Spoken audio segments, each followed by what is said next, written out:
నమస్తే విజయవాడ. మామూలు కాదయ్యా మీరు. మొత్తానికి విజయవంతంగా పెద్ద టీంని తీసుకొచ్చేశారు. రామ్ చరణ్ని తీసుకురాగలిగారు. మెయిన్లీ థ్యాంక్స్ టు ఎంపీ గారు. ఇంత షార్ట్ టైంలో చాలా బాగా ఆర్గనైజ్ చేసినందుకు వీఆర్ వెరీ వెరీ హ్యాపీ.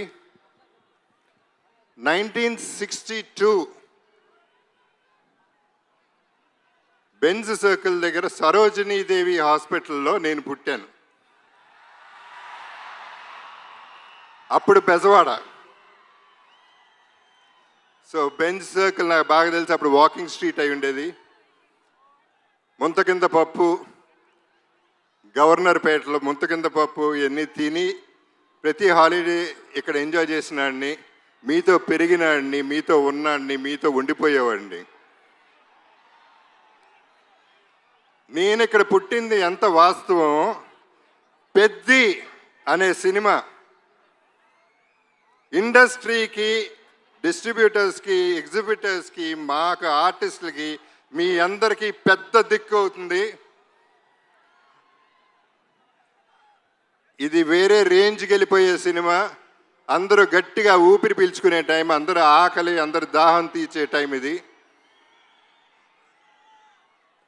నాకు కూడా, ఎందుకంటే నాకు మంచి క్యారెక్టర్ వచ్చి 8 ఏళ్ళు అయింది. అంటే అరవింద సమేత తర్వాత పెద్దిలో నా క్యారెక్టర్, నాకు బుచ్చిబాబు నన్ను ఎలా ఊహించాడో నాకు తెలియదు, కానీ అప్పలసూరిగా నాకు తెలిసి ఇదే నా బెస్ట్ క్యారెక్టర్ అవుతుంది. సినిమా కూడా బెస్ట్ సినిమా అవుతుంది. ఇక రామ్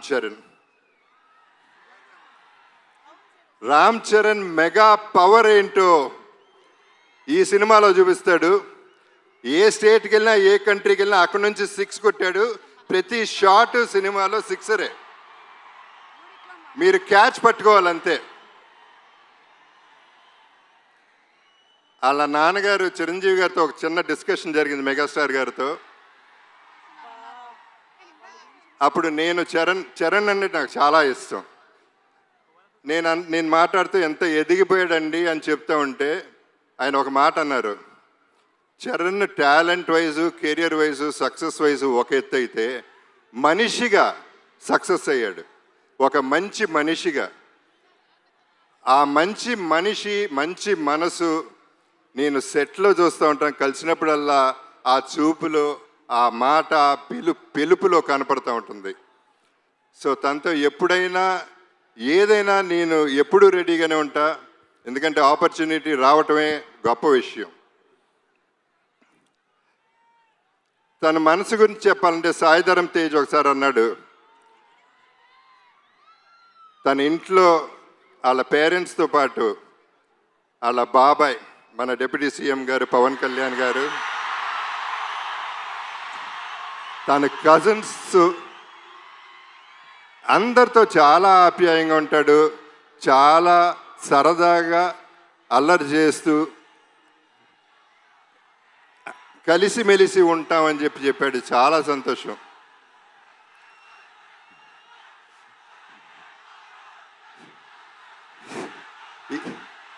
ఈ పర్టికులర్ సినిమా గురించి నేను ఎక్కువ చెప్పదలుచుకోలేదు, ఎందుకంటే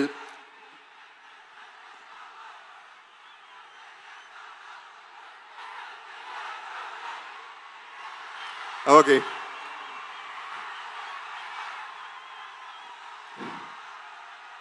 ఇక మా బుచ్చిబాబు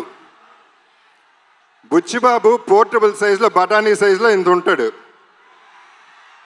తనలో ఎంత బుర్ర ఉందో, ఎంత టాలెంట్ ఉందో, అన్బిలీవబుల్ టాలెంట్ ఉంది, అన్లిమిటెడ్ టాలెంట్ ఉంది. Is unstoppable also. తను పోర్టబుల్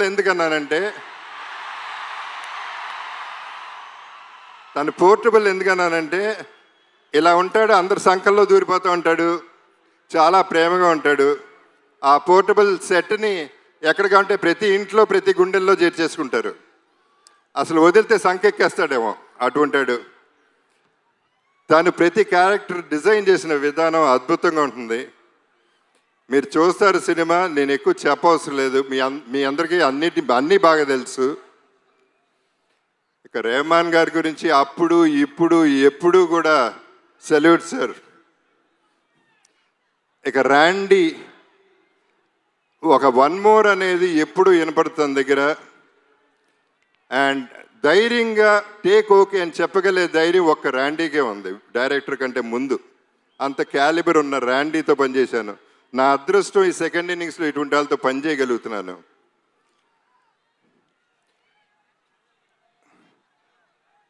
జాన్వి మీలాగానే నేను ఫస్ట్ టైం ఇక్కడ కలిశాను. సినిమా చేశాం కానీ నేను కలవలేదు ఎప్పుడు. శ్రీదేవి గారు నాన్నగారు సినిమాలో చేశారు కానీ ఆవిడ తెలుసు కానీ ఈవిని కలవలేదు. కానీ శ్రీదేవి గారు ఎక్కడున్నా ఈ జర్నీ అంతా ఎంజాయ్ చేస్తూ ఉంటారు. లుకింగ్ ఎట్ జాన్వి, మనందరం ట్రైలర్ చూసాం, ఎంత బాగుందో ఎంత బాగా చేసిందో మీ అందరు చూశారు. God bless everybody. సతీష్ గారు, రామ్ చరణ్ తను ఫోన్ ఎత్తి సతీష్ గారికి ఫోన్ చేసి ఈ సినిమా మనం చేస్తున్నాం అని చెప్తే అంతకంటే అదృష్టం ఏముంటుంది. అంటే ఆయన క్యాలిబర్ ఏంటో కూడా మీకు క్లారిటీ వచ్చేసి ఉంటుంది ఈ పాటికి. ఆయన నాకు బాగా నచ్చింది ఏంటంటే ప్రొడక్షన్లో ప్రతిరోజు వచ్చారు, కూర్చున్నారు, ప్యాషనెట్గా సినిమా తీశారు. సో వీళ్ళందరితో పనిచేయటం, I'm sorry if I forgot anybody. So వీళ్ళందరితో పనిచేయటం, ఈ జర్నీ ఎంజాయ్ చేయటం అనేది నాకు ఒక అద్భుతం. నా జీవితంలో ఇదొక అద్భుతం అవుతుంది. నా బెస్ట్ ఫిల్మ్ అవుతుంది, నా బెస్ట్ క్యారెక్టర్ అవుతుంది. ఒకే ఒక డైలాగ్తో ఫినిష్ చేస్తాను.